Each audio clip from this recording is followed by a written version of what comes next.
Le Nouvel Esprit Public, Philippe Meyer, bonjour.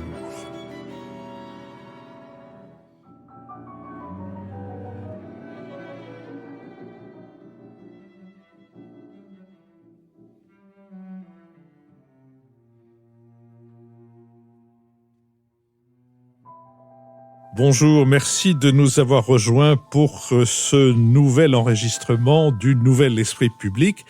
Nous sommes dans la dernière ligne droite. Je vous donne comme d'habitude quelques nouvelles de notre situation. Nous sommes entrés dans la dernière ligne droite de notre recherche de financement qui sera close à la fin du mois, du moins sur le site Ulule, le site de financement participatif, car n'en doutez pas, nous continuerons à nous assurer les moyens de poursuivre notre entreprise et à vous demander de nous aider à y arriver. Notre site, le Nouvel Esprit Public, sans aucune séparation.fr, permet l'écoute de tous les épisodes de notre podcast depuis l'origine jusqu'à aujourd'hui.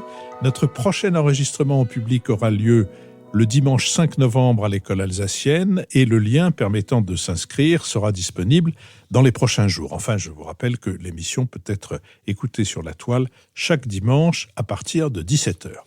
Nous sommes partenaires de l'hebdomadaire Le 1 qui publie cette semaine un substantiel entretien avec Jean-Luc Mélenchon.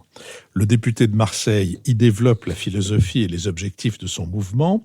Il s'explique sur ses rapports avec le reste de la gauche.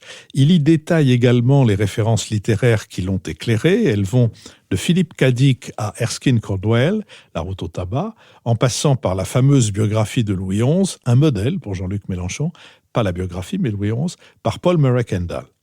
Nul doute que la vente de ces ouvrages va progresser dans les prochaines semaines. Je me permets d'ajouter qu'à la demande de nos amis du 1, j'ai donné un contre-pied à cet entretien important. Nous allons maintenant nous efforcer d'éclairer certains éléments de l'actualité de la semaine écoulée. Nous le ferons avec Jean-Louis Bourlange, député des Hauts-de-Seine, François Bujon de l'Étang, ambassadeur de France, Nicole Niesotto, titulaire de la chaire Union européenne au Conservatoire national des arts et métiers, et Éric Leboucher, éditorialiste aux Échos et cofondateur du site slate.fr. Nous commencerons par nous intéresser à la fois à l'entretien télévisé d'Emmanuel Macron et au budget en cours. Dimanche dernier, le président de la République s'est exprimé à la télévision depuis l'Élysée pour la première fois depuis son élection. Dans un entretien de près d'1h30, Emmanuel Macron est revenu sur les premières mesures de son quinquennat et sur l'actualité législative des prochaines semaines. Cette intervention a été suivie par 9,5 millions de téléspectateurs. Pressé de s'expliquer sur les réformes économiques et sociales, le président de la République a annoncé que sa politique devrait produire des effets tangibles d'ici 18 à 24 mois.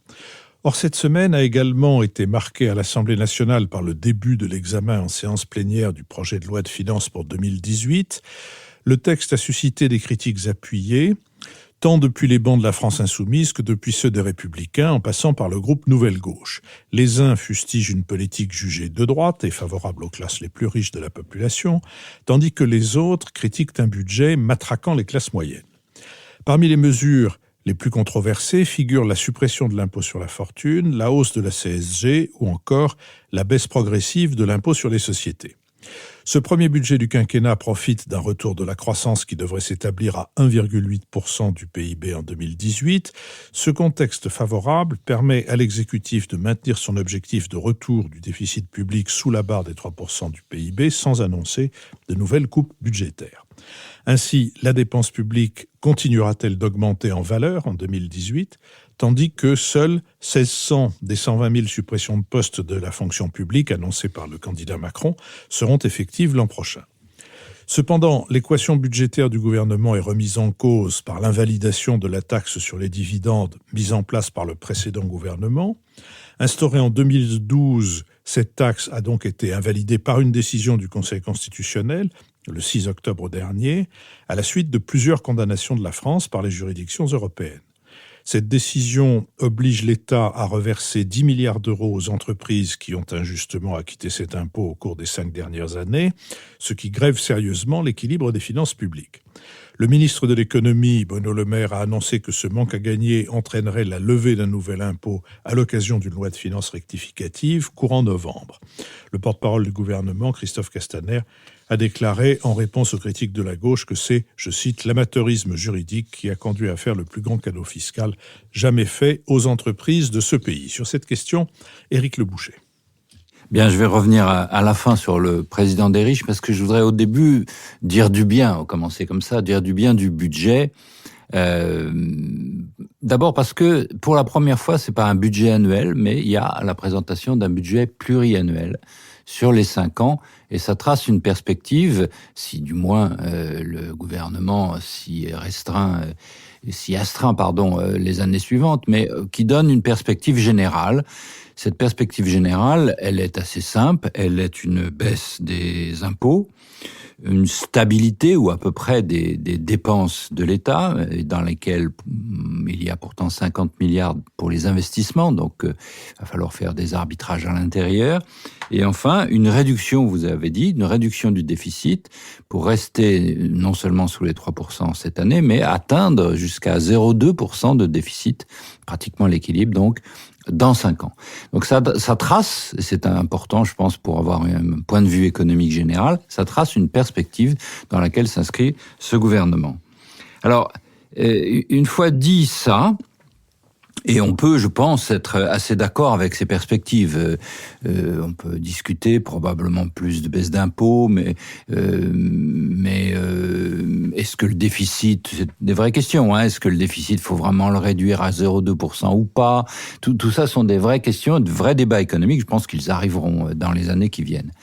Mais pour l'instant, j'en ai un peu fini de dire du bien du budget. Et je vais en dire du mal parce que il y a un gros problème sur les économies. D'abord, elles sont pas très épaisses, ces économies. Et ensuite, elles sont très indéfinies. Et enfin, dernière critique, je pense pas, elles ont pas l'air d'être très bien placées.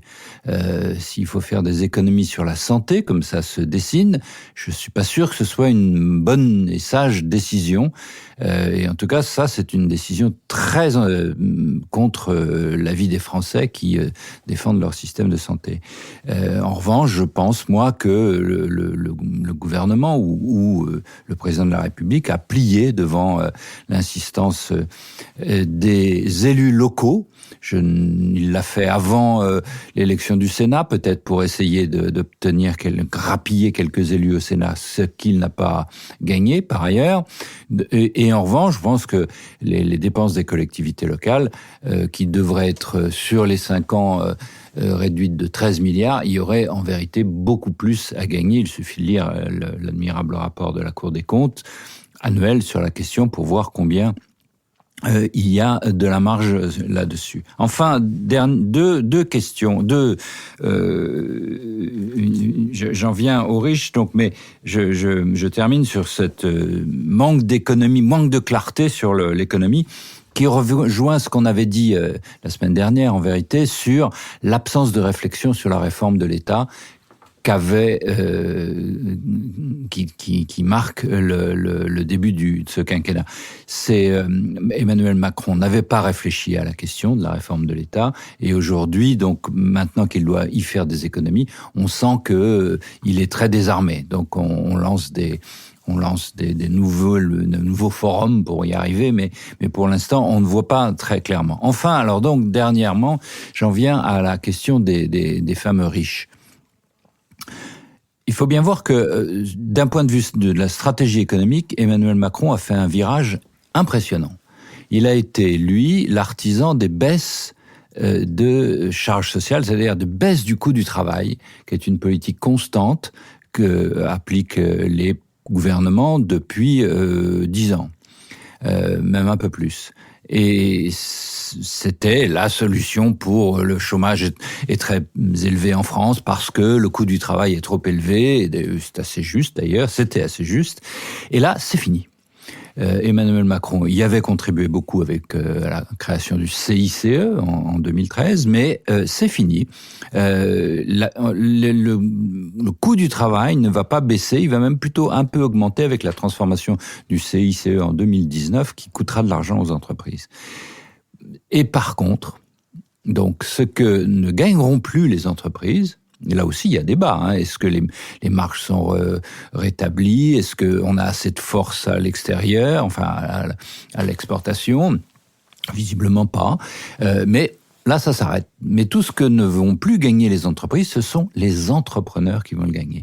Tout le budget est fait pour les entrepreneurs, ceux qu'on appelle, ce que les Français et que les médias appellent les riches. C'est-à-dire ceux qui investissent dans les entreprises ou sur les marchés, qui placent leur épargne. Ceux-là ont le droit à de gros cadeaux, effectivement, parce que c'est l'idée, là, vraiment nouvelle d'une politique économique axée, je dirais schumpeterienne, axée sur la création d'entreprises. Les emplois de demain ne seront plus dans les grosses entreprises existantes, mais dans les entreprises nouvelles formes d'emploi, etc. C'est ça qu'il faut encourager, c'est ce renouveau complet du tissu industriel, du tissu économique général que souhaite Emmanuel Macron. Alors l'a-t-il bien expliqué ou pas à la télévision? Moi, bon, il a fait un exercice de pédagogie. Je le trouve que c'était pas à lui de le faire, mais au Premier ministre, en rentrant dans les détails. Que, par contre, et à chaque fois, il est bon quand il trace des grandes perspectives stratégiques.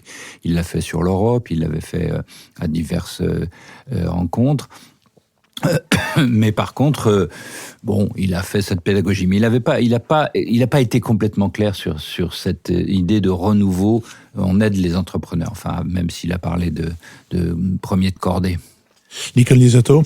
Oui, alors, depuis son élection, Emmanuel Macron est accusé, enfin, on s'interroge pour savoir si c'est un président de droite, ça c'était le débat de l'été, si c'était le président du MEDEF, ça c'était le débat pendant la réforme du Code du travail, aujourd'hui si c'est un président des riches, c'est le débat sur le budget, donc il y a quand même une image qui lui colle à la peau, ce qui fait oublier, je veux le dire juste en introduction, que sur les questions de société, il a quand même pris des positions de gauche sur évidemment la reconduction du mariage pour tous, mais ça c'était tout à fait normal. Mais sur la PMA, la progression médicale assistée, il est en faveur, y compris pour les homosexuels.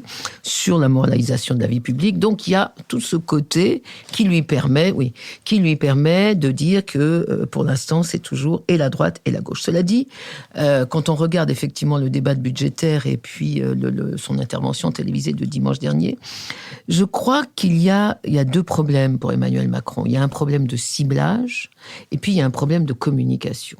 Le problème du ciblage, c'est qu'il s'adresse aux deux extrêmes de la société française, les 10% les plus riches et les 10% des plus pauvres. Parce que c'est vrai que dans le budget, il y a une bonne partie des réformes qui visent à modérer l'injustice sociale pour les 10% des plus pauvres. Je cite rapidement l'augmentation de l'allocation handicap, l'augmentation du minimum vieillesse, l'augmentation de l'allocation de solidarité pour les personnes âgées, plus la suppression de la taxe d'habitation, ça c'est pour 80% de la population.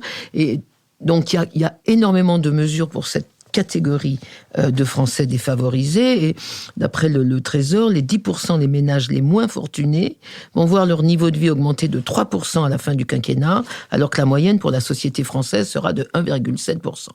Mais en même temps, donc, ils visent les catégories, les 10% des plus riches, avec effectivement donc la suppression de l'impôt, enfin de la partie mobilière de l'impôt sur la fortune, avec l'imposition d'une taxe unique sur le capital et le revenu du capital, et il donne cette impression donc de favoriser les très très riches. La difficulté, c'est qu'entre-temps, c'est les 80% qui sont au milieu, c'est-à-dire les 80% de la classe moyenne, qui se sent soit oubliés, soit taxés, soit qui a peur d'être le financier de ce budget. Et je crois que là, il y a un manque, je crois dans le discours, en tout cas du président, qui est un discours vis-à-vis des classes moyennes. Le deuxième point, je crois qu'il est vraiment victime d'un péché originel en termes de communication, qui sont la mesure de réduction des APL. C'est-à-dire, quoi qu'il fasse, quelles que soient ensuite les mesures de redistribution sociale qu'il pourra prendre, il y a ce péché originel de la réduction de 5 € des APL. Je sais qu'on avait eu un débat, je me souviens, où Jean-Louis Bourlange trouvait que c'était absolument pas une erreur. Moi, je considère que ça a été son erreur sociale. C'est moi, un demi-paquet de cigarettes, mais c'est une erreur. C'est son erreur sociale majeure. Et autrement dit, quoi qu'il fasse, quelles que soient les mesures ensuite de redistribution qu'il prendra, ça lui colle à la peau cette image d'un président qui supprime l'impôt sur la fortune et taxe de 5 € le pauvre étudiant qui a besoin de cette APL. Et ça, je crois qu'en termes de communication, il aura beaucoup de mal à redresser l'image. Dernier point, il y a une catégorie de Français qui est un peu le parent pauvre de son programme, de son discours et de son budget, qui sont les jeunes, la catégorie des jeunes, et en particulier des jeunes sans emploi. Quand on regarde les chiffres en France, on peut vraiment s'interroger. Le chômage des jeunes de moins de 25 ans en France, c'est 23%, étudiants mis à part, alors que la moyenne en Europe, c'est 17%, et en Allemagne, c'est 7%, le chômage des jeunes. Deuxièmement, ces jeunes n'ont pas accès au RSA, puisque par définition, le RSA, il faut avoir 25 ans pour y avoir accès. Donc, ils sont dans une espèce de vide d'accompagnement. Or, il y a dans le programme d'Emmanuel Macron énormément de mesures de prévention à long terme, et très peu de mesures d'accompagnement à court terme. À long terme, je trouve qu'il fait un sans faute, c'est-à-dire il vise la réforme de l'éducation, la réforme de la formation professionnelle, la réforme du bac, les universités professionnalisantes, et ensuite l'apprentissage. Donc, à long terme, à moyen et long terme, il a un programme absolument formidable de réduction du chômage des jeunes. À court terme, il n'y a aucun programme d'accompagnement, d'où cette image de président des riches. François Bujon de l'Étang. Il y a beaucoup d'aspects paradoxaux dans la situation actuelle. Et le président de la République, au moment où s'engage le débat budgétaire, se trouve dans une phase, au fond, assez délicate. La première chose à relever, c'est qu'il est engagé, il veut le souligner à tout propos, dans un effort à long terme, un effort de longue haleine, pour transformer profondément le pays. Et il aime les occasions qui lui permettent d'exposer sa vision et d'exposer de façon très articulée, très complète, sa vision d'un effort qui va durer plusieurs années. Il l'avait fait dans l'interview du magazine Le Point il y a quelque temps, il l'a refait dans son interview télévisée dimanche dernier. Il excelle d'ailleurs dans ce genre d'exposé, il se situe dans le temps long et au fond il voudrait que l'on juge l'ensemble de son effort, l'ensemble de son œuvre, si j'ose dire, plutôt que chaque épisode successif. Mais il est obligé, comme tout coureur de 110 mètres ou plutôt de 400 mètres haies, parce que c'est plutôt 400 mètres le quinquennat, de sauter les haies les unes après les autres. Alors, il a sauté celle des ordonnances sur le Code du travail, il va s'attaquer maintenant à la formation professionnelle, à l'apprentissage, à la réforme de l'assurance chômage, et entre-temps, il a la haie du budget et de la fiscalité. Or, la fiscalité lui vaut évidemment toutes sortes de désagréments. D'abord la critique de président des riches, dont on peut reparler, mais la critique aussi du laminage des classes moyennes par le biais de la CSG, qui est une critique assez sérieuse, et le fait d'avoir choisi de s'en prendre aux retraités plutôt qu'aux travailleurs est en soi parfaitement discutable. Voilà, ça c'est une première, et ça l'oblige en termes de communication à la fois à essayer de communiquer sur sa vision d'ensemble, mais aussi à être présent sur tous les fronts, un peu à la Sarkozy, pour répondre aux critiques dont il fait l'objet sur telle ou telle mesure. C'est un premier point. Le second, c'est qu'à force de ne se situer ni à droite ni à gauche, on s'expose à toutes les critiques venues de droite et venues de gauche. Ça, c'était prévisible et c'est évidemment en train de se matérialiser. Les critiques de la gauche, on les connaît, elles sont sur le fond, c'est le président des riches, elles sont aussi sur la forme. On l'accuse déjà un peu d'être loin du peuple, d'être techno, d'être méprisant en parlant soit des fainéants, soit des autres expressions sur lesquelles il a dû se défendre l'autre jour, y consacrer d'ailleurs beaucoup de temps.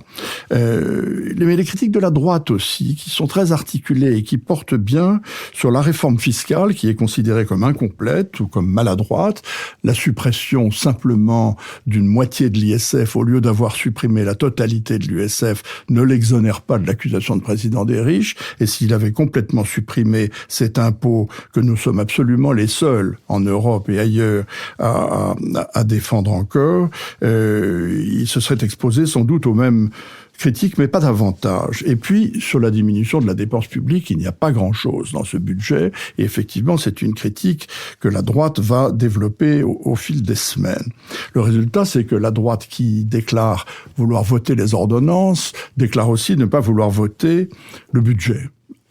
De droite et de gauche, mais aussi critiques en provenance des élus et des collectivités locales, qui ne sont pas remises de la baisse de certaines dotations, de la baisse des emplois aidés, de la réforme de la taxe d'habitation, et on a vu avec les récentes élections sénatoriales, d'ailleurs, le résultat de cette espèce de fronde des collectivités locales. Et au fond, Macron est le prisonnier d'un double paradoxe. Le premier, c'est celui que j'essaye de souligner depuis quelques minutes, c'est-à-dire que il a une vision d'ensemble qui se situe dans le temps long, qu'il a du mal à vendre parce que la communication n'est pas facile et qu'il est obligé, en fait, de procéder par étapes successives qui sont autant de difficultés, même pour ceux qui auraient plutôt tendance à approuver la perspective d'ensemble. Mais le deuxième paradoxe, c'est que politiquement, c'est un candidat qui a été élu assez largement avec les voix de la gauche et qui, du fait des sujets choisis, c'est-à-dire la réforme du Code du travail, la fiscalité, mène des réformes qui sont plutôt de droite ou préconise des mesures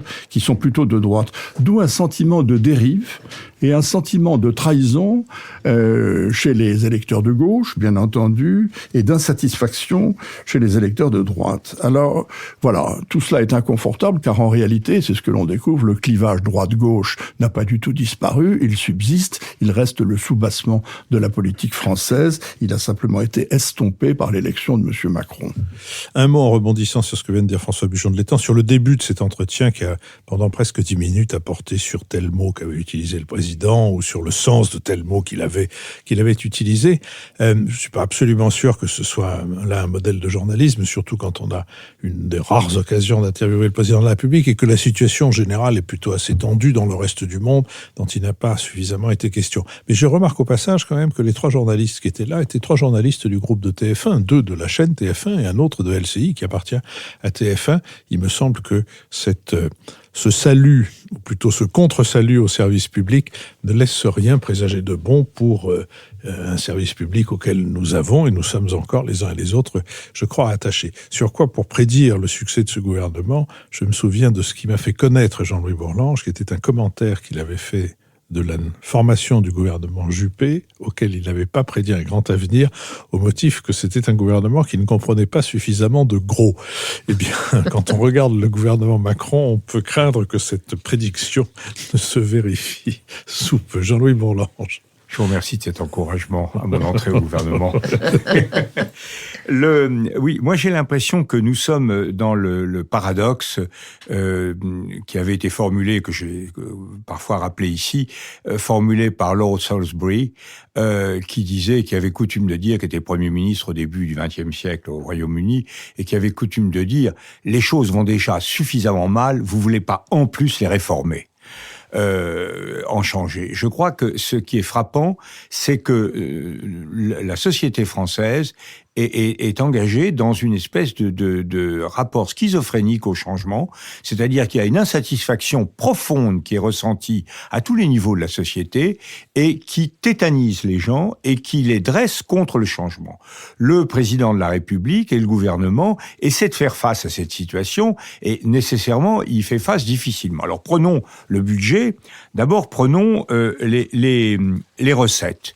Alors les recettes, moi je trouve que j'ai pas très bien saisi la distinction faite par Eric entre entre l'entreprise et les entrepreneurs, enfin entre l'entreprise et les actionnaires.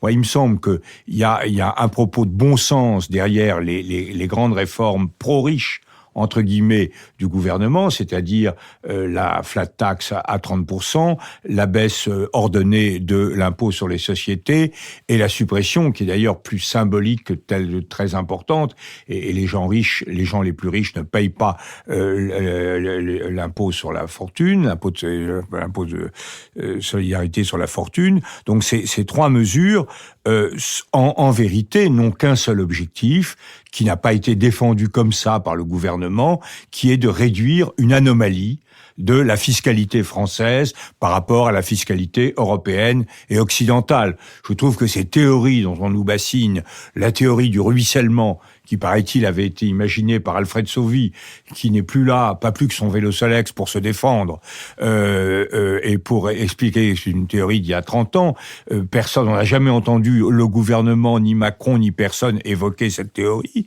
Et la théorie du premier de cordée, là, je trouve que c'est une maladresse. C'est une maladresse parce que ça introduit l'idée que les riches ont une sorte de pouvoir hiérarchique, en quelque sorte. Non, il faut dire, comme Scott Fitzgerald, que la caractéristique des gens riches, c'est qu'ils ont plus d'argent que les autres. Point final. Et que donc, il faut orienter cet argent là où c'est bien, mais ça n'est pas vertu morale que d'être riche. Enfin, tout ça est de plein bon sens, et je trouve que l'hypertrophie du débat sur le budget des riches est vraiment absurde et la marque d'un pays qui ne voit pas les vrais problèmes, qui ne s'attaque pas à la réalité, d'autant que les mesures prises en matière de pouvoir d'achat par le gouvernement, qui sont d'ailleurs à certains égards contestables, il y a beaucoup à dire sur la suppression d'une grande partie de la taxe d'habitation, mais ces mesures sont globalement des mesures de soutien au pouvoir d'achat des couches moyennes salariées, et ça se traduira par une augmentation. Alors, vous avez dit, je crois que c'est François a dit que que la CSG, que le fait de frapper les personnes âgées, les retraités, oui. Comment ? Les retraités. Les retraités, oui, était un choix injustifié. Je ne dis pas, nous sommes l'un et l'autre concernés, donc on peut en parler. Enfin, les personnes de plus de 65 ans ont un revenu plus élevé que les autres, elles ont un patrimoine plus élevé que les autres, ce qui ne veut pas dire qu'il n'y ait pas dans cette catégorie des gens qui ont un revenu très faible. Je comprends qu'on dise que le curseur n'a pas été mis tout à fait au bon endroit dans la CSG, mais je trouve que l'idée de transférer des revenus des personnes aisées de plus de 70 ans vers des jeunes salariés qui font en fait l'avenir économique de la France par la baisse des cotisations sociales salariales n'est pas du tout un choix ni économiquement ni socialement déplaisant. Je vois d'autre part que on critique, on dit c'est très injuste de faire la CSG, il aurait fallu taper sur la TVA parce que ça aurait permis de frapper les importations. Je comprends ce raisonnement. Moi, j'aurais fait, que je suis un vieux centriste, j'aurais fait moite-moite, j'aurais fait moitié-moitié si j'avais été au gouvernement. En même temps. Mais oui, en même temps, oui. Mais là, exactement. Mais n'oublions pas que la TVA, c'est quand même quelque chose qui frappe évidemment beaucoup moins les riches, pour une raison simple, c'est que la propension à épargner ne frappe pas l'épargne, et la propension à épargner est par définition beaucoup plus forte chez les revenus supérieurs. Donc, les incidences sociales de l'un et de l'autre sont équilibrées. Mais là, je trouve que vraiment, ça n'est pas le sujet principal. On remet en ordre la maison en disant on arrête d'avoir une fiscalité complètement dérogatoire par rapport au droit commun. En revanche, il y a ce qui est intéressant, c'est à quel point le gouvernement est gêné et se livre à une injonction paradoxale, puisque on stigmatise tout un certain nombre d'usages de la richesse, les yachts, tout ça. Alors on cherche à découper avec une espèce d'un certain pointillé l'économie réelle de l'économie de la rente, ce qui, dans un travail d'improvisation parlementaire, est totalement absurde. Et en réalité, ça n'est pas du tout. Ça aboutit à cette injonction que on veut globalement attirer les riches, Et on veut spectaculairement stigmatiser la richesse. Donc là, on est vraiment dans une injonction paradoxale. Je crois qu'il aurait mieux valu assurer tout ça, et il aurait mieux valu aller plus loin, notamment sur, je ne vois pas pourquoi on a maintenu cet impôt immobilier sur la fortune immobilière, qui évidemment va défavoriser l'investissement immobilier à partir du moment où l'autre forme d'investissement est favorisée. Bon, donc il y a là des choses qui ne vont pas. Alors sur les dépenses, je dis sur les dépenses, là je trouve autant sur les recettes, je trouve que c'est bien fait et que l'équilibre est assez assuré. Sur les dépenses, on est vraiment dans la contradiction. Et pour le résumer de façon simple, je dirais que le problème c'est rabot ou pas rabot. Est-ce qu'on prend les dépenses de l'année précédente et on les rabote de 1%, 2%, 3%, pratique bête et méchante qui a toujours eu les faveurs de Bercy, qui est une pratique efficace. Bête, méchante, efficace. Mais qui est... Et immédiate. Mais effectivement, alors, on ne peut pas le faire. Et si on ne le fait pas, à ce moment-là, et c'est là où le gouvernement est totalement prisonnier, les économies ne peuvent que suivre les réformes. Et les réformes, ça prend 2 ans. Faire prendre le logement, la formation professionnelle, si tant est qu'on puisse faire des choses là-dessus, des économies là-dessus, ça prend 2 ans, et donc le gouvernement est dans une situation de déséquilibre, et c'est pourquoi je suis inquiet, je terminerai là-dessus, sur la dimension pluriannuelle, qui a été l'objet d'un éloge de la part d'Éric. Je crois que quand on regarde la programmation pluriannuelle, on s'aperçoit que l'essentiel des efforts va être fait en fin de mandat. En fin de mandat, c'est quand on se rapproche des élections, quand le gouvernement est moins populaire qu'au début, qu'il a moins de marge de manœuvre, et je crois que là, le compte n'y sera pas. Éric Le Boucher. Bon, on verra. On a le temps d'en reparler sur les 4 années qui viennent. Les entreprises et les actionnaires, c'est quand même pas tout à fait pareil. Vous avez compris ça, Jean-Louis. Donc la distinction la distinction dans la tête d'Emmanuel Macron est très forte, mais elle est là aussi un peu contradictoire, mais elle est très forte parce que effectivement, il veut encourager au fond un nouveau capitalisme. C'est ça, des jeunes entrepreneurs, des start-upers comme on dit maintenant, à la californienne. C'est ça son grand objectif. Alors, et là où ça devient, vous avez raison absolument, il faut que je le souligne, sur la contradiction qu'il y a de vouloir attirer les riches et de vouloir pénaliser aussi en parlant de yacht, en parlant de etc. C'est tout à fait exact. Le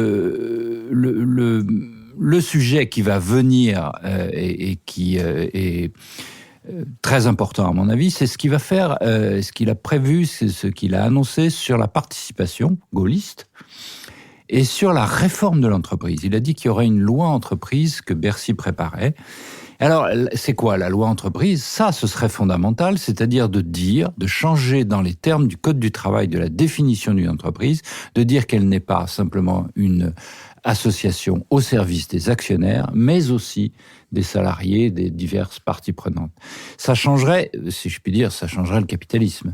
Parce que depuis 30 ans, le capitalisme est devenu complètement entrepreneurial et voilà, il a toutes les dérives sur les actionnaires puissants, rois, sur la rentabilité excessive, sur les licenciements boursiers, enfin vous connaissez tout ça.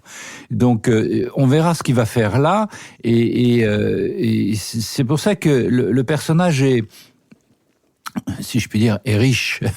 Emmanuel Macron, riche d'idées et riche et je suis d'accord pour dire que c'est dans la perspective longue qu'il faut toujours essayer de juger son action. Donc on verra avec cette loi sur l'entreprise la vraie correction de gauche qui arrivera, si elle est là, qui permettra de dire non, les entreprises, je ne suis pas au service du MEDEF, mais vous allez voir, on va changer la nature même de l'entreprise pour la rendre plus au service des salariés. Oui, je me permettrai de glisser qu'en changeant de président, ce qui devrait arriver, ou de présidente, ce qui devrait arriver bientôt, je ne suis pas sûr que le MEDEF perde beaucoup. Si vous voulez bien, nous allons passer maintenant à la question du Brexit et à l'état des négociations. Puisque, après le référendum de 2016, le Royaume-Uni a engagé la procédure prévue à l'article 50 du traité de l'Union, qui ouvre dans un délai de 2 ans pour négocier des conditions de la sortie d'un État membre. Avant l'ouverture des négociations avec Bruxelles, Theresa May avait affiché sa fermeté. Dans un discours prononcé à Lancaster House en janvier 2017, elle avait menacé l'Union européenne de mener une politique de compétition fiscale agressive si ses revendications n'étaient pas satisfaites. Les points de tension entre Londres et les 27 sont en effet nombreux. Ils portent entre autres sur l'accès au marché unique, sur le statut des ressortissants européens au Royaume-Uni et inversement, ou encore sur la facture du divorce. La défaite du Parti conservateur aux élections législatives du 8 juin dernier a fragilisé la position de Theresa May à quelques jours de l'ouverture des négociations. Le premier cycle s'est en effet ouvert le 19 juin à Bruxelles, sous l'égide du ministre chargé du Brexit, David Davis, et du français Michel Barnier, ancien commissaire européen devenu négociateur en chef. Si elles se sont poursuivies pendant l'été, ces négociations n'ont pas permis d'effectuer de réels progrès. Les Européens ont publiquement dénoncé l'impréparation et les demandes irréalistes des Britanniques. Ces critiques ont amené Theresa May à effectuer d'importantes concessions formulées dans un discours prononcé à Florence fin septembre. Elle porte sur le maintien de la contribution britannique au budget européen en cours, pour un montant qui reste à définir, et sur la transposition en droit britannique de la jurisprudence européenne en matière de droits et libertés fondamentales. Anticipant les conséquences économiques néfastes d'une sortie sèche, Mme May a proposé de mettre en place une période de transition de 2 ans au maximum, à compter de mars 2019, pour introduire progressivement les dispositions du futur accord d'association entre Londres et les 27. Ces concessions d'une première ministre affaiblie ne sont pourtant pas traduites par une avancée dans les négociations. Politiquement, Theresa May peine à maintenir l'unité de son camp sur la question du Brexit et à donner du poids à ses prises de position dans les négociations. Les indicateurs économiques sont également au rouge en Grande-Bretagne, selon un rapport de l'Office pour la statistique nationale à paraître fin octobre. La valeur totale des actifs présents sur le sol britannique aurait chuté de près de 500 milliards de livres en 2017 en raison de la baisse des investissements étrangers. L'inflation a atteint 3% au mois de septembre. Aujourd'hui, face aux atermoiements londoniens, Michel Barnier a dénoncé une impasse préoccupante. Sur cette question, François Bujon de l'Étang. Nous allons nous efforcer, comme l'a fait d'ailleurs le Conseil européen cette semaine, de dresser un état des lieux du Brexit, mais avant de le dresser, il faut se situer, comme dirait M. Macron, dans le temps long. Et il faut se rappeler que la décision britannique de quitter l'Union européenne date d'un référendum du début de l'été 2016. Il y a donc déjà 18 mois qui se sont écoulés, pendant lesquels, au fond, rien ne s'est passé, sinon l'étalage sur la place publique des désaccords entre les Britanniques eux-mêmes et l'impatience croissante des Européens devant une négociation qui ne s'entame pas.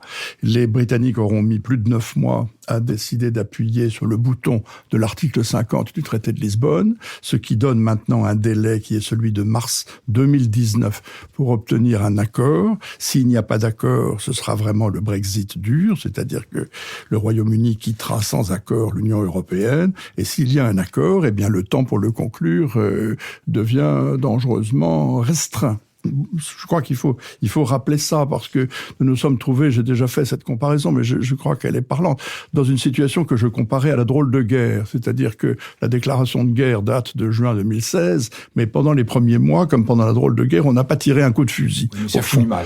Alors justement, ce n'est pas de très très bon augure. C'est à ça que je voulais en venir, mon cher Jean-Louis. Alors, état des lieux. Trois points rapides. Premier point, la négociation, elle est en panne. Elle n'avance pas. Nous venons de passer le cap de la 5e session de négociation entre David Davis, le ministre britannique, et Michel Barnier, le 5e round. Or, pour schématiser, si vous voulez, la discussion, les Européens, par la bouche de Michel Barnier, insistent pour boucler l'accord de divorce avant qu'on entre dans la négociation du statut futur du Royaume-Uni vis-à-vis de l'Union européenne. Et les Britanniques, bien entendu, voudraient faire l'inverse, c'est-à-dire ils voudraient qu'on parle dès maintenant du statut futur, gardant en otage, si j'ose dire, un certain nombre de sujets que l'Union européenne considère prioritaires pour les régler. La frontière avec l'Irlande, le statut des citoyens de l'Union européenne au Royaume-Uni et bien entendu l'ardoise, c'est-à-dire le paiement par la Grande-Bretagne de toutes les dépenses sur lesquelles elle s'est engagée. 20 milliards, disent les Britanniques, qui tente d'aventurer ce chiffre, 60 à 80, disent les Européens, et Madame May ne voit pas comment elle pourrait présenter à des électeurs à qui on a dit des choses extravagantes, qu'on ferait 350 millions de livres d'économie par mois, qu'il va falloir payer 80 milliards d'euros. Ça, je dois dire que c'est une équation pour elle qui me paraît difficile à résoudre. Alors voilà, le temps passe là-dessus. Pendant ce temps-là, à Londres, la confusion ne cesse de grandir, finalement. Quand on pense que M. David Cameron avait décidé de faire un référendum sur l'appartenance du Royaume-Uni à l'Union européenne afin d'en finir avec les divisions du Parti conservateur, on mesure à quel point il a accumulé les désastres. Car ces divisions sont aujourd'hui encore plus criantes qu'elles ne l'étaient au moment du référendum. Je prends juste un exemple, mais il est très frappant. Vous avez parlé, Philippe, du discours de Madame May à Florence, mais pendant ce temps-là, M. Boris Johnson, lui, donne des déclarations au Daily Telegraph dans lesquelles il proclame des objectifs exactement opposés à ceux de Theresa May. Elle suggère de nouvelles idées, comme celle d'avoir une période de transition, justement, entre l'accord de divorce et le statut futur. Lui, il dit pas du tout, pas de transition, pas d'accord. Bon. Et avec ce style bouffon qui le caractérise et qui évoque irrésistiblement M. Trump, dont il serait un pseudopode au Royaume-Uni, Boris Johnson, au fond, ne facilite pas vraiment les choses. Donc, quand je dis que la confusion augmente à Londres, elle augmente vraiment, parce que pendant ce temps-là, le débat public continue. Il y a des sondages aujourd'hui qui montrent qu'un certain nombre des gens qui ont voté en faveur du Brexit se ravisent et trouvent qu'au fond, c'était pas une si bonne idée et qu'il faudrait peut-être revoir tout ça. Vous avez un certain nombre de gens qui, je n'ai pas de chiffres de ces sondages, mais qui proclament que il faudrait peut-être avoir un deuxième référendum. Ce ne sont que des idées en l'air, mais elles illustrent la confusion. Et enfin, si vous permettez un dernier mot, Philippe, du côté des 27, puisqu'ils sont 27, il y a une relative unité, au contraire. Sur l'ardoise, par exemple, les 27, parce qu'on touche à l'argent et à celui de leurs contribuables, font un front absolument commun et laissent Madame May en grande difficulté. Donc, nous sommes dans une curieuse situation dont on ne voit pas vraiment la sortie. Et au fond, une rupture sans accord est-elle une possibilité ? Eh bien, mon Dieu, il faut commencer à se poser la question. Oui, Boris Johnson mélange à la fois Donald Trump et BP Grillo avec un accent sorti de Downton Abbey. Éric Leboucher. Heureusement qu'il n'utilise pas les méthodes de M. Duterte aux Philippines, qui auraient pu compléter le tableau. Oui, la nouvelle, c'est que cette semaine, Goldman Sachs, la grande banque américaine, son patron était à Francfort, en Allemagne, et il a dit tout le bien qu'il pensait de cette ville, qui était formidable, et très accueillante. Et Francfort sur le Main, il faut préciser, parce que Francfort sur le Main, il aurait plus de mal. Oui, Francfort sur le Main, là où se situe la Banque Centrale Européenne. Et il a dit que, bon, c'est très important, étant donné que je vais devoir y passer du temps. Voilà, c'est très frappant de voir aussi dans le rapport du FMI là qu'on a vu cette semaine aussi, de voir que l'économie mondiale va mieux partout. En Chine, ça se consolide. Figurez-vous, même en France et en Italie, sauf deux pays qui posent un vrai problème, les États-Unis et la Grande-Bretagne. C'est très intéressant de voir le FMI, les pays anglo-saxons stigmatisés comme ça par l'organisation internationale en disant c'est vous qui posez problème à l'économie mondiale. Donc le Brexit pose problème, ça c'est sûr, et on ne voit toujours effectivement aucune solution. On ne voit donc aucune stratégie véritable de Madame May. Est-ce qu'elle joue le pourrissement en se disant bon le 19 mars les Européens seront acculés comme d'habitude, je les aurai à la dernière seconde, on arrêtera les toquantes, les horloges et puis on y passera des nuits, mais je les aurai à l'usure et puis j'arracherai un truc. Voilà. Et peut-être qu'elle raisonne comme ça. Peut-être qu'elle essayait. Pas peut-être. Elle essayait de diviser les Européens, mais là, comme l'a dit François, c'est un échec très important. Elle s'est même faite tancer par l'autre dame forte de l'Europe, ou plutôt la dame forte de l'Europe, Madame Merkel. Elle s'est trompée complètement sur Madame Merkel, qui pensait que elle céderait elle céderait notamment sur le chèque, parce que l'Allemagne a beaucoup à perdre du départ de la Grande-Bretagne. C'est un marché très important. Les groupes automobiles anglais sont allemands en vérité. Donc elle pensait, Madame May, que Madame Merkel, serait plus molle que la France. Et pas du tout. Finalement, la France et l'Allemagne se tiennent main par la main contre elle, Madame la Première ministre anglaise, et donc l'unité européenne effectivement demeure. Alors qu'est-ce qui peut se passer ? On a là tous les scénarios du nouveau qui arrive. Tony Blair parle de faut refaire un référendum. Il n'a pas été le seul. Ça vient aussi de certains travaillistes, ce qui semble totalement exclu qu'on puisse faire revoter dans des conditions actuelles, parce que le vote serait probablement semblable. C'est là où c'est très intéressant, c'est que les Anglais sont toujours autant divisés sur la question. Un peu mieux informés, mais autant divisés. Et puis l'autre hypothèse qui arrive, donc, c'est le faux Brexit. Not real Brexit. C'est-à-dire, il y aurait un accord juridique, oui, les Britanniques pourraient reprendre le contrôle sur leurs immigrants, mais il y aurait aucun accord commercial. Ce serait un système où ils resteraient, en vérité, dans le marché commun. Nicole Lisoto. Oui, moi je crois qu'une des raisons du malaise que l'on a devant ces négociations, c'est que les Britanniques n'ont pas compris que c'était une négociation qui n'est pas un cercle vertueux. Ce n'est pas un jeu à somme nulle. C'est pas une négociation gagnant-gagnant. Il y a d'un côté la Grande-Bretagne qui a pris une décision dont elle devra supporter les conséquences. Donc c'est un drame, une tragédie absolument existentielle pour le Royaume-Uni.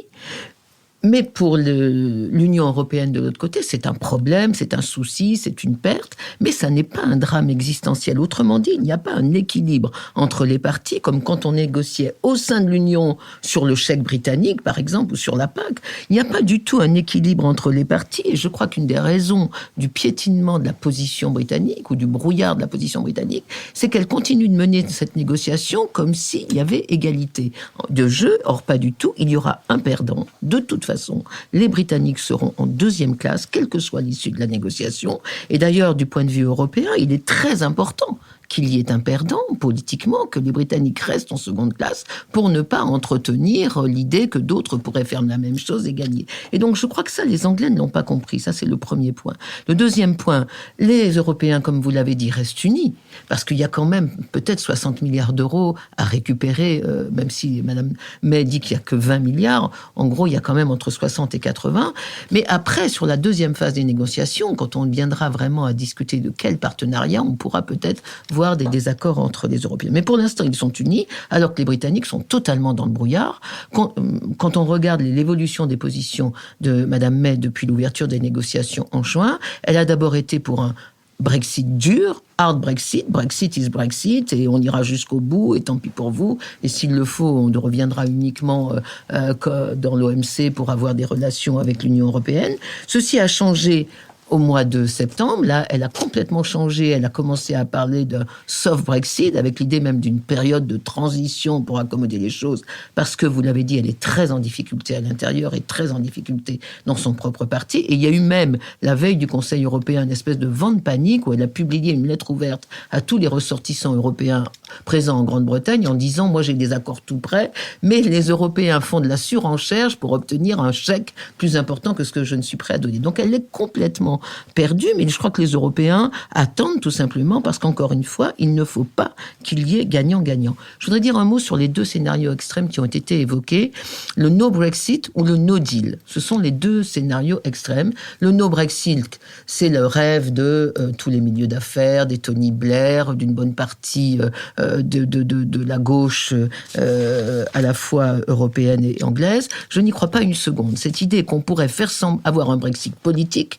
mais et avoir des accords tellement confus, tellement complexes, que en fait, les Anglais continueraient d'être dans le marché intérieur, pratiquement avec un statut qui serait plus que la Norvège et moins que ce qu'ils avaient. Ça, je n'y crois pas une seconde. Le deuxième scénario extrême, c'est le no deal. Et ça, malheureusement, je commence à y croire un peu plus, c'est-à-dire l'idée qu'on ne trouve pas de solution, que les banques d'affaires, les grandes entreprises britanniques ne vont pas attendre mars pour décider. Donc, si elles commencent à partir dès l'année prochaine, eh bien, ça renforcera les camps le camp des conservateurs qui veut un no deal, qui veut revenir à une position d'un pays membre de l'OMC, qui aura des droits de douane de 20% pour tout son commerce avec l'Union européenne. Et c'est, je crois, le risque aujourd'hui. Jean-Luc Bourlanges. Oui, je vais émettre un point de vue qui est un petit peu paradoxal et qui me met dans la position de l'avocat du diable, bien que je sois globalement d'accord avec ce que vous avez dit tous. Je m'interroge quand même sur la signification ultime du choix de négociation fait par les Européens, les membres de l'Union européenne, face au Royaume-Uni, qui a été résumé par François il y a un instant en disant: on commence par régler les conditions du divorce, et si je puis dire, on s'occupe des enfants après. D'abord, je remarque que c'est jamais comme ça, enfin, j'ai pas d'expérience du divorce, mais je crois que c'est jamais comme ça qu'on fait dans un divorce. Quand on se sépare de quelqu'un, on envisage tout, le patrimoine, l'appartement, les enfants, etc., et on règle tout. Deuxièmement, je remarque que ce n'est pas exactement ce que dit l'article 50. L'article 50 dit que l'accord de séparation doit être fait en tenant compte, c'est d'ailleurs une rédaction extrêmement paradoxalement et maladroite, mais très significative dans sa maladresse, en tenant compte du statut futur de l'Union. Donc on dit, on va faire un accord de séparation qui doit tenir compte des résultats d'une négociation qu'on va faire ultérieurement. Mais ça veut bien dire que dans l'esprit des auteurs du traité, dont je rappelle qu'il a été fait par le traité de Lisbonne, contrairement à ces partisans du non qui disent qu'on n'a jamais tenu compte de rien du tout, après l'accord du non, on a tenu compte de quelque chose de très important, c'est le droit d'un peuple à quitter l'Union européenne. Bon, enfin, c'est une parenthèse. En tout cas, là, les auteurs de l'article ont bien montré qu'il y avait une sorte de solidarité implicite qui s'explique. Deuxièmement, pourquoi est-on dans cette situation ? On est dans cette situation pour deux sortes de raisons. La première, c'est que personne ne veut bouger. C'est une marque d'inertie de la part des membres de l'Union européenne. Pourquoi ? Parce que notamment sur l'argent, personne ne veut dépenser plus et personne ne veut recevoir moins. Donc tout le monde a intérêt à dire on maximise les enjeux et il faut que, de même qu'après la guerre de 14-18, le Bosch paiera, ben là c'est les rosbifs qui devront payer. Donc on a cette espèce de crispation très européenne et là on sait que la force d'inertie des Européens est considérable.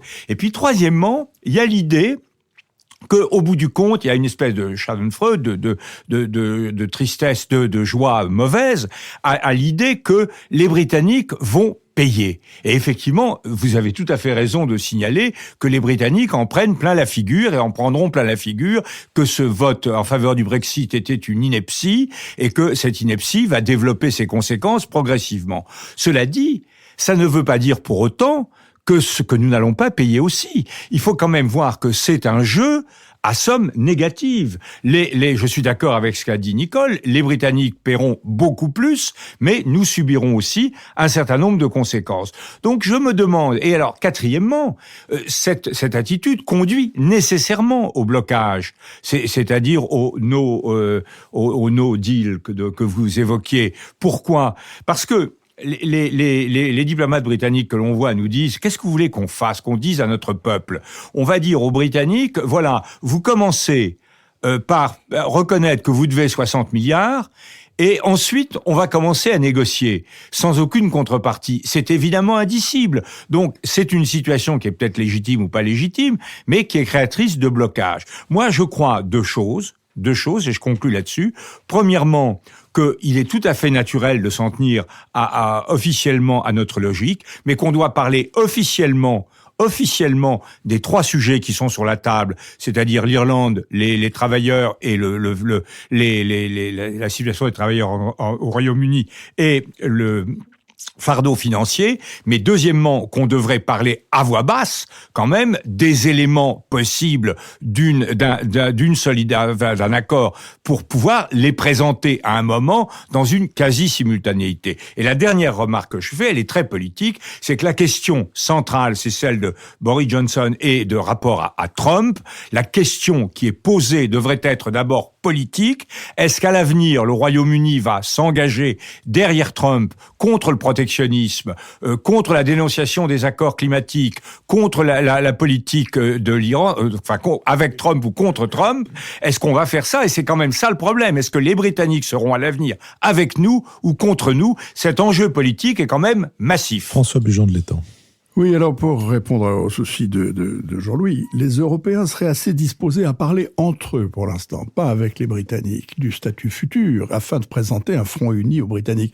Mais on ne le ferait qu'au moment où il y aurait une avancée suffisante dans les négociations. Et là, j'en reviens pour abonder dans le sens de Nicole, qui disait tout à l'heure qu'il y a des tas d'éléments dont les Britanniques ne se rendent pas compte, sur un élément de dissymétrie fondamentale dans cette affaire entre le Royaume-Uni et les 27 autres. Pour les Britanniques, c'est une affaire vitale.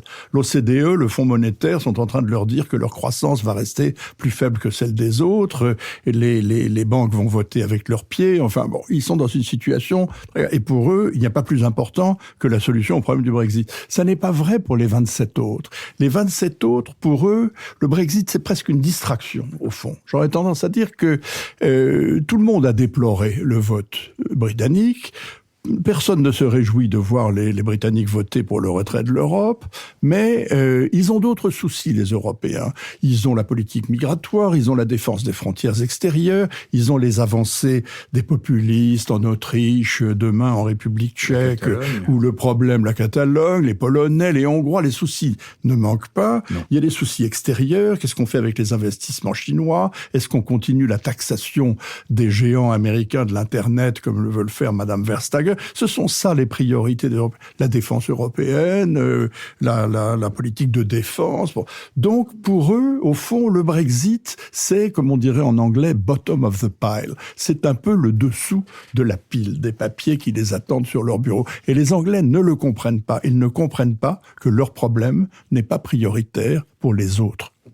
Je vous remercie. Nous sommes arrivés à notre dernière séquence, la séquence des brèves, selon la amicale pression de la demande générale, je voudrais ouvrir simplement en recommandant, puisque c'est encore possible, d'aller à la Comédie Française et plus précisément à la salle du Vieux Colombier pour y voir Vania, qui n'est ni une transposition, ni une adaptation, ni une revisitation, mais qui est un des travaux théâtraux les plus intelligents, les plus fins et les mieux représentés que j'ai vus ces dernières années. Je suis même allé le revoir récemment tellement j'avais été impressionné. C'est Julie Deliquet, qui est une assez jeune, enfin, elle est dans l'approche des 40 ans, mais c'est pour des metteurs en scène, c'est assez jeune, et je pense que c'est quelqu'un dont les mises en scène qui ne se situe dans aucun des courants dominants qu'on voit actuellement. Il n'y a pas de la vidéo, il n'y a pas etc. C'est une intelligence du texte et un goût de la direction d'acteur que je trouve extraordinairement tonique. Éric Le Boucher. Eh bien, je voudrais vous faire part d'une très grave inquiétude. Si je comprends bien, c'est au moment où on va retrouver des riches qu'on va manquer de beurre. Parce que on manque de beurre en France, en Europe, à cause de mauvaises récoltes. Ben voilà, à cause de mauvaises récoltes, c'est-à-dire la sécheresse, à cause de la fin des politiques de quotas de Bruxelles et à cause du goût pour le beurre qui se développe mondialement, notamment en Asie, et qui donc nous pique notre beurre. Voilà, les Français consomment encore beaucoup de beurre, mais le prix est passé, figurez-vous, je donne les chiffres, de 2500 € la tonne à 7000 € la tonne par manque de beurre. Voilà, c'est une très forte inquiétude pour la cuisine. Et qu'arrive-t-il à l'assiette au beurre? Jean-Louis Bourlange. Je ne sais pas si l'expression a encore un sens, d'ailleurs, je pense que l'expression a complètement disparu de l'usage courant. C'était Thibaudet, c'était la définition des radicaux par Thibaudet. Les radicaux rouges à l'extérieur, blancs à l'intérieur et toujours près de l'assiette au beurre. Oui, je voudrais recommander un livre tiré d'un d'un important travail universitaire, un livre de Sabine Janssen, qui enseigne au CNAM, comme Nicole Niesotto, et qui a écrit « Les boîtes à idées de Marianne, État, expertise et relations internationales en France ».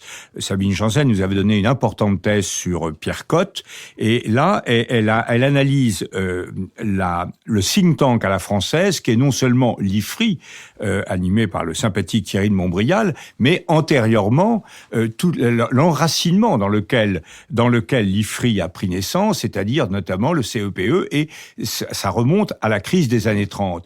Et c'est une analyse tout à fait extrêmement fouillée, donc à 800 pages, c'est extrêmement sérieux comme travail universitaire, et c'est une analyse qui permet de mesurer deux choses qui sont très intéressantes. D'une part, le rapport spécifique en France de l'expertise à l'État, puisque nous sommes dans un pays où l'expertise est très largement contrôlée par l'État et où les think tanks ont eu du mal à émerger. Et là, on voit bien cette relation d'ailleurs ambiguë, intelligemment négociée par Thierry de Montbrial entre l'État et l'indépendance. Et deuxièmement, c'est un reflet des rapports entre la réflexion indépendante sur la politique étrangère et l'histoire des régimes. On voit bien trois périodes très différentes. Les années 30, où le CEPE naît en réalité de la crise des années 30 et de la réaction des milieux internationaux pacifiques face à la menace hitlérienne. Ensuite, l'acclimatation difficile sous la 4e République et le passage de la 4e à la 5e République du CEPE. Et ensuite, le virage opéré du temps avec l'arrivée de Valéry Giscard d'Estaing et le passage à une conception assez différente, plus européenne et plus anglo-saxonne, sous la houlette de Thierry de Montbrial. C'est un reflet de l'histoire diplomatique française. Nicole Niesotto. Alors, sans aucune consultation préalable avec Jean-Louis, je vais également parler de l'IFRI pour vanter les mérites d'un ouvrage qui revient tous les automnes, pour la 35e fois, qui est le RAMSES, le rapport annuel mondial sur les stratégies, sur le système économique et les stratégies, RAMSES 2018, sous la direction de Thierry de Montbrial, donc le directeur de l'IFRI, et de Dominique David.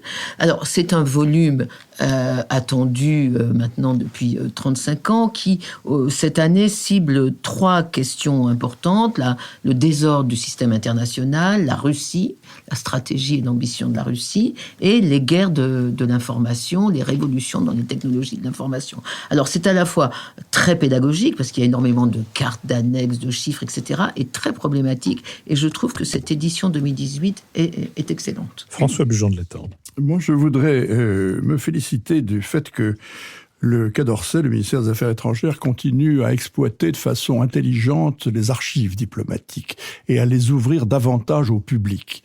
Il vient de publier, si j'ose dire, aux éditions de l'Iconoclaste, un nouveau volume qui s'appelle « Dans les archives secrètes du Quai d'Orsay ». Le mot de « secrète » c'est un peu racoleur, il a été rajouté, on aurait pu s'en passer, qui porte cette fois-ci sur la période 1945-2001, donc sur une histoire très très contemporaine, avec des archives déclassifiées de façon par conséquent prématurée par la commission de déclassification. Dans les archives du Quai d'Orsay, l'engagement de la France dans le monde, sous la direction scientifique de Maurice Weiss et d'Hervé Magro, qui est le directeur des archives, découpe l'histoire de ces années en une vingtaine de chapitres.